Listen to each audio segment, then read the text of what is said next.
Uşaqlar, çox qəşəng sual tapmışam. İlk başda çətin görünə bilər, amma bir o qədər maraqlı sualdır. Sualda deyir ki, AD paraleldir BC-yə, yəni biz bir trapeziya görürük. Sonra deyir ADS bucağı ABC bucağından 2 dəfə böyükdür. Yəni biz bura alfa yazsaq, o zaman bura 2 alfa olmalıdır. Sonra deyir ki, AD 3 cm-dir, DC isə 7 cm olduğuna görə biz tapmalıyıq BC-ni. Getdik. Bu tip suallarda, ümumiyyətlə trapeziya suallarında bu üsuldan istifadə edirik. Çox AB-yə paralel bir xətt çəkirəm. Paraleldir.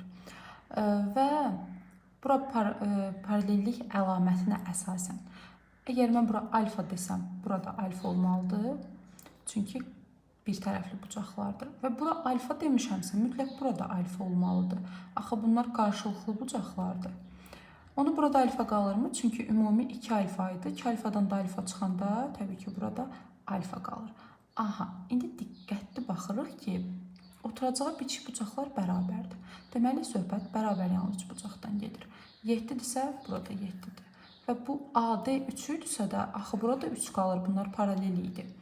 O zaman BC ümumilikdə neçə oldu? 3 üstə gələk 7 bərabərdir 10. Yəni sizin heç bir dəqiqənizi almayacaq bir sualdır.